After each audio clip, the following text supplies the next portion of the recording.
Welcome to another episode of T-shirt cooking. For today's episode, we will be making a pizza. Now for the ingredients, you have to understand this is a basic beginner recipe. Beginners like myself, this is the recipe that you want to use. So we have some olive oil, we have some semolina, and let me just show you what the pack looks like.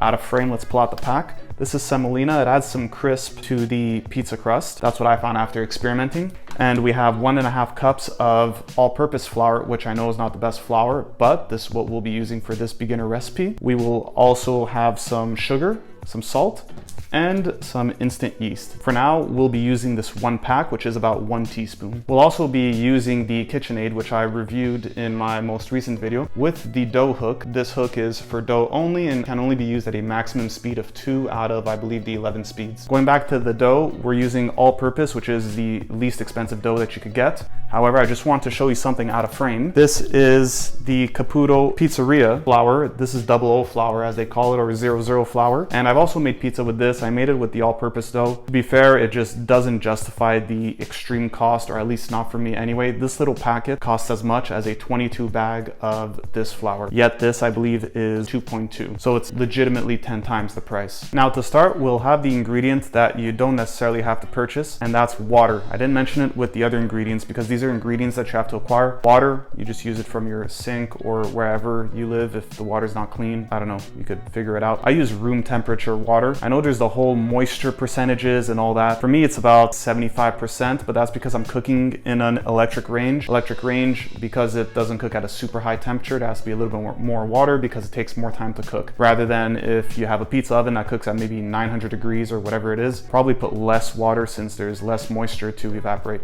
I made most of that up, but anyways, it sounded a little bit smart, so maybe I had you going for a few moments. Anyways, well, let's add the last piece of water here, and all the measurements are going to be in the description below. And that's the first thing that I do is I start by adding the water, and then we're going to add the sugar. Then we're going to add the salt, which is 1 teaspoon of sugar, 1 teaspoon of salt. I really hope this camera's rolling. I haven't checked it in about 5 minutes. And then we'll also add 1 tablespoon of the oil. This is olive oil. Unfortunately, very expensive, but effective and necessary. And now we have our water mix in here. So there's water, sugar, salt, and oil in here. We're going to turn this with the dough hook, and we're just going to turn it lightly, just for it to start spinning and mixing a bit. What we're going to do afterwards is once this is decently mixed, we're going to add the semolina. Then we'll wait a few moments and we'll add the flour. Now this time I learned my lesson. I will stop the machine to add the flour, and I won't add it while it's spinning, just to make sure it doesn't cause a mess. Now what I did is I stopped it, and I'm using a paddle just to move it around to make sure that it is in fact all mixed in properly. And it mostly is. It's been mixing for about a minute or so. Let's mix it for another minute and come back and see what we have. We're back after about a minute or so. Still looks like it's mixing here, and I'm just going to stop it for now. We're going to lower this bowl. Let's add the semolina in here. We got all that in. Now we can lift up this bowl and spin this a little bit, and this will now mix in. I could maybe use this just to help push all the dough. To have a better look at the semolina that I purchased, I got this bag, which was about 1 kilo exact, for $7. And the brand is, I'm about to butcher this name and embarrass myself, but it is what it is. It is Vecchio Molino. Then it says at the bottom, I should have probably practiced this, Artigiani dei Sapori. Whatever that means.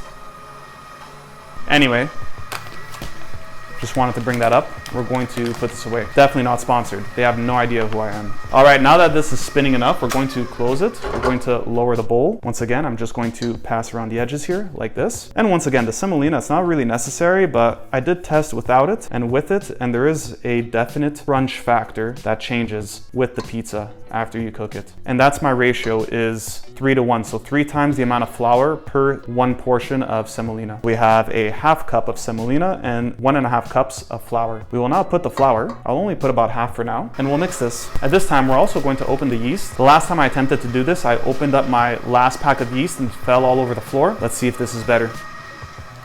This is unusually tough to open. Okay. Now, I'm not sure if you're supposed to put the yeast in the water at the start or if you put it in the dough. I always put it in the dough, and my dough grows perfectly fine, so I don't know. Once again, this is for beginners. We're beginners here. A lot of people believe that since I've had this YouTube channel for over a year that I now know how to cook, but what they don't know is that I in fact do not know how to do any of this stuff. I'm still learning. We'll now scrape the sides, and what I will do is put the rest of the flour. Now we'll lift the bowl, turn it back on, we put it back to the 2-speed setting and it'll spin until we get something. What I use to dictate whether or not the dough is ready is I look on the side of the bowl where the dough is making contact with the stainless steel, and once that side becomes clean, that's when I know that, all right, it's done mixing and we can continue and it's good to go. Now, of course, if you're doing this by hand, it's different. I mean, you keep kneading the dough by hand. In this video, we're not doing that. I have another pizza video where I did that. That pizza came out horrible, but you know, for a multitude of reasons, it came out horrible. It had nothing really to do with the kneading, or I mean, that was just one of many factors. But nevertheless, we're using this machine. We purchased this machine and we're trying to get full value out of this because nothing says let's save $20 on pizza by spending over $400 on a KitchenAid mixer. Now what I'll do is I'll lower the bowl and have the dough hook continue to spin just so some of the dough could fall down to the bottom and it'll be easier to peel off the hook. This is what we have. And as you can see, the side walls over here are clean because the dough in itself was pulling everything off. If ever you see that your dough is not combining properly, put more flour because that means that there's too much liquid and that's why it's not combining. How do I know? Been there, done that way too many times. Remember, it's 3 weeks I haven't posted up a video, and that's because I've been experimenting in the kitchen this entire time. Now we'll take out this dough just like this. What I'm going to do is I'll put a little bit of oil back into this mixing bowl and I will simply just press this dough like that. I don't know if this is supposed to take air out or something, but other people told me to do it and I do it anyway. Now I put the dough back in here, spin it around a bit in the oil to make sure it won't stick. We will cover this with a cloth for 30 or so minutes and then we'll come back. At that point, we'll split it into 2 halves and each one should make a super thin crust 12-inch or a thin crust 10-inch pizza. We're back after about 30 minutes. It's now very, very late at night. Our dough is still here, barely grew. Now we're going to take it out after, once again, 30 or so minutes, and it didn't stick because it's coated in oil. And what I'm going to do is I will split it into 2 and I will lay it down on this pan. We'll wrap this in saran wrap and then we'll let that sit out for about 2 hours and then I will put it in the fridge overnight. Putting it in the fridge, you only need to leave it there for about 5-6 hours for it to properly rise. Thing is that it's about 2:30 in the morning right now and there's no chance that I will be waking up at 6 or 7 or whatever it is to pull it out of the fridge. But once you put it in the fridge, it's good for even 4 or 5 days. As long as it's properly wrapped and the edges don't dry out, you're okay. Worst case scenario, if the edges of your dough dry a little bit, you could just cut it off with a scissor. You could still work it out like that. Now in the future, what I'll end up doing is I'll be making multiple doughs and I will be freezing them just so that if ever I do want to make pizza or make a pizza dough for any reason at all, I'll just pull it out of the freezer. It'll grow in the fridge within like a day or so, and then that's how I will have pizza dough all the time. So now what I should do is I should probably measure this, but I won't. So instead, I will simply split it down the middle, make 2 balls, and put them here. Using the top secret technique of a butter knife, I will split the 2 doughs straight through the middle like this. You might be telling yourself, there's probably better ways to do this, and you're right, probably is. Now we have our 2 doughs, just turn them, make them into a ball. They're still very, very soft. Make sure there's no air, turn them a little bit like this, fold it over a few times. Make sure there's no holes in the dough either. Make sure you get rid of any sort of pocket of entry. Now what I'll do is I'll put a little bit of oil on the base. Once again, just so it doesn't stick, we'll just put this dough right here. Same thing over here. I don't know if you could just put flour instead of oil. Probably can. I don't really know. Maybe I shouldn't even be putting oil here, but I do and I haven't had problems since. We'll do that. And I will plastic wrap this and I'll leave this to sit out for 2 hours and I'll put it in the fridge for at least 5 to 6 hours and it'll then be fully risen. And then we will be back tomorrow for the rest of the video and we'll see what this looks like. All right, here we are a day later. We are back. Took the dough out of the fridge. I let it sit out for about an hour or 2 just so it hits room temperature. Still a little bit cold. It is what it is. I see that the dough grew a little bit. It didn't get dry or anything like that. Not really much more to say. It's not sticking to the pan surface. Now what I'm gonna do is I'm gonna show you how I stretch out a dough now. I'm sure everybody has their own techniques, their own ways and all that. I'm just gonna show you how I do it. Very, very basic. Once again, it's for beginners. Here's the bag of flour. This is the flour that we used. As I said, least expensive flour I could find. It's the Creative Baker brand, all-purpose flour. I'd like to think that we are creative bakers here in the Tshirtcooking kitchen, the #1 kitchen experience online on YouTube. Now we're going to put a little bit of flour on our clean counter. I'm not gonna put too much, but just a little bit. Doesn't matter. I mean, we could clean this up afterwards, wipe it down. We could vacuum the floor, the whole deal. Now we're going to take one of these doughs and I'm just going to put it down, squish it a little bit. Then I just like to move it around like this. A little bit, it stretches out. Once again, everybody has their own way. I actually feel like this should have probably grew more, but we're gonna see now. And all depending on the thickness of the dough that you like, you stretch it to that. So I just use my hands like this, and I just sort of turn it in a circle as I do that. I can never get the perfect circle shape that you see from restaurants and other places, but it is what it is. Once again, we're beginners. And already, I think that this is looking really good. It's very uniform, and there's no tall spots, there's no lumpy spots on this. And something else too, when I stretch out the dough, I never try to stretch out the middle. I try to stretch out to the outside rather than the middle part, just because I fear it ripping. And if it's ripping, I mean, I just think that looks ugly on a pizza. There's ripped dough. I hope that there's no air pockets. Maybe there is, maybe there isn't. I guess we're about to find out once we're done cooking it.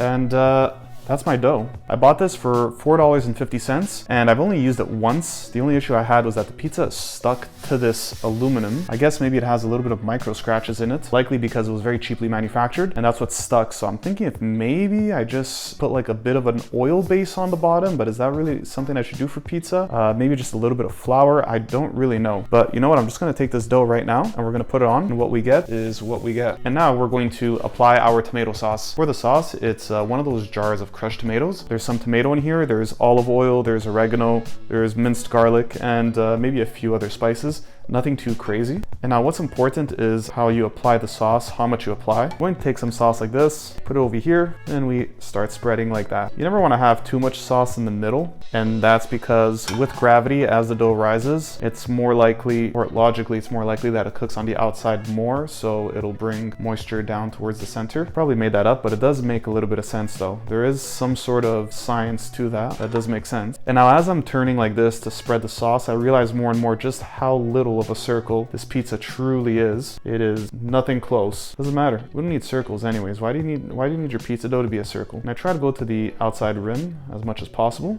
And for me personally, that's enough sauce. I also don't like tomato. Plus, if you put too much sauce, then it becomes watery, it becomes wet, and it's weird, and the dough doesn't, I don't know, doesn't cook properly. If ever you want more sauce on your pizza, don't actually put more sauce. What you do is you put less sauce than this, then you put your cheese, and then you just put sauce on top of the cheese. So it just gives you the sort of like thought that there's more sauce, but really there isn't. Now, before we continue, I'm going to preheat the oven to 425 convection bake. That's only because that's the highest that my oven goes. Go as high as your oven could go. Obviously, this is an electric range. It doesn't go higher than that. If you have a pizza oven, even better. It goes to 900 or whatever. That's what we're gonna do. Now, adding the cheese. Same thing. You don't really want to add too much cheese because then it doesn't cook properly. I personally like my pizza cooked properly throughout. I know some people might like more the mushy dough. I don't really like that. And same deal. We're gonna spread some cheese. This is just regular shredded mozzarella cheese. Now, because this cheese has enough fat in it, I'm not gonna put any olive oil on top of the pizza. I know sometimes some people do that. Now, if I was using fresh mozzarella, maybe I would drizzle some olive oil on top. However, don't forget, if you're using fresh mozzarella, and this is very important to note, always make sure to cut your fresh mozzarella into smaller pieces and let it dry out. So either put it in the fridge or something with like napkins, in a Tupperware with napkins, prior to you putting it on top of your pizza. Because if you just take fresh mozzarella and put it on top of your pizza, all that liquid that's in that mozzarella is just gonna leak all over, and it's gonna become a gross soup-like pizza. And once again, when I say these things, it's because unfortunately I had to learn the hard way. So don't do that. Let me make the mistake so you don't have to. And now, of course, if I had other toppings, you would have to proportion. You'd put less cheese to fit space for other toppings. You don't put the same amount of cheese and then you'd put pepperoni or ground beef or any other things, vegetables. You sort of have to proportion the amount of topping. I mean, at the end of the day, your proportion to dough is the same unless you plan on making a thicker dough. Remember, proportion is everything. My pizza sort of looks maybe not aesthetically pleasing, but I promise it seems like we're on the right track here. It looks like we will be making a good tasting pizza, despite what it might look like right now. And you might be asking yourself, well, how much cheese is there really? And that's the whole thing about it, is the cheese and sauce, I don't measure it out. You just sort of feel it out. So ever since I got this KitchenAid mixer, I made about 20 pizzas. Maybe about only half of those were successful. And out of those half, I still had to maybe play with the ratio better. But I'd say that this is about correct. This seems right. We'll wait for this oven to heat up and then we're going to put the pizza in. For the cooking, it'll be about maybe 12 to 15 minutes, depends on the strength of your oven. What I do sometimes is I'll even cook it for maybe 10 minutes on convection bake at 425, and the last 4 minutes to really get that final crisp. What I'm going to do is maybe put it 3-4 minutes at 450 on regular bake. The cooking, as I said, it all depends on your oven, but I'd say it's about that, maybe 10 to 15, depends how you like your pizza as well, but that's what you're looking at. All right, and we're back. We took it out of the oven. It was 13 minutes total, so 10 minutes we did 425 convection bake, 3 minutes on 450 regular bake. Took it out right away, cut it up, and we did a few video clips of it, and now it's here. It's still warm, and I even have another backup pizza in the oven in case if this one didn't come out well, but we're okay. This one seems to be fine. Now we'll do a taste test here, but first things first, I mean, when you pick it up, by the way, I cut this horribly, but it is what it is. This looks like sort of the same thing, like when somebody bites into a Kit Kat and they don't break it with the squares. Same thing with a caramel. It really bothers me. It bothers me a bit how I cut this. I should have just cut in you know, squares, but whatever. Anyway, we're going to take a piece of pizza right here, and we'll take a piece. And what's very important too is that it does in fact hold its shape. Whoops, there, I cracked it a bit. Well, that just goes to show actually how the exterior is crispy. And now that we're on the topic, the exterior here, why it gets that crisp, I believe it might have to do with the semolina, because when I don't use it and I just use the flour, it doesn't come out crispy like that on the crust. I personally like that. If you don't like that, I mean, just a recipe however you wish. We're still beginners. The pizza as well, it doesn't fall down and it's not wet or leaky on any sort. I mean, it's not super greasy, you know, you could touch it with your finger, and it's not super greasy. The proportion I think is correct. The cook is correct. There's no raw dough line. Like sometimes when you look at pizza, there's a line of raw dough. There's none of that here. The underneath is very fine. It's nice and crispy. It's solid. It's not soft. Now we're going to go for a bite and we'll see how it tastes. Now I know what you're thinking. I'll take a moment here to interject. This is a very long video. It is what it is. I filmed it at 1:30 in the morning on one night, at past 2 a.m. the other night, and usually when I film at night, I just start speaking and I don't stop. So this is what happens. I get these long videos, but I do work during the day, and when I'm not working, I'm playing sports, so I have no choice but to film these videos in the middle of the night. As expected, tastes good. I like it. The right amount of thickness in my opinion. It's the right amount of crispiness, not super crispy like hard bread, not fluffy sort of like the inside of ordinary bread. Proportion of sauce I think is good. The sauce, the cheese is not too much. The sauce is not too much. I like it. That you could always adjust to your personal preference. That's the thing with something like pizza. It's very subjective. It's very open-ended. I just showed you guys one way how to do it. You do whatever you want. Send me recipes even in the comments. I know I keep saying that, but instead everybody just sends me recipes privately rather than in the comments. But remember, commenting does help this currently failing channel, as I'll call it, since it's over a year we're running. We have just over 250 subs. You know, we do what we can. By the way, since we're here, next recipe. I promise you this next recipe is truly a game changer. It's a little bit expensive to make. We're still using the KitchenAid mixer, but it's very fast, easy to make. It's definitely a game changer. So stay tuned for the next recipe. Of course, more complex videos like this take more time. I can't post up, you know, one every 5 days, one every 6 days like I maybe did in the past, but it will be worth the wait. Just to wrap this up, this is my pizza recipe. Remember, in the description, I'm going to be putting all the steps to make it really easy to follow and really easy for you to prepare yourself and do all that in the kitchen. Once again, you don't need the KitchenAid mixer. You can do it with your hands. It's all about kneading the dough. You can do it with your hand, whatever kneading technique you have. You want to make the dough bigger, smaller, play with the proportions. Want to try different ingredients. Some people, instead of using sugar, they put a bit of honey. Maybe makes it a bit more colorful. I don't know. Do whatever you want. Thanks guys once again for watching. Don't forget to like, sub, share with your friends, whatever all those things are. I don't even remember. There's just so many list of things. We're just all going for the relevancy. I have an Instagram channel for this page as well that I barely ever use. I should probably get into that, but you know, social media just bothers me a lot. It's too cringe. It's too cringe. Anyway, what was I talking about? So that was my pizza recipe. Thanks guys for watching it.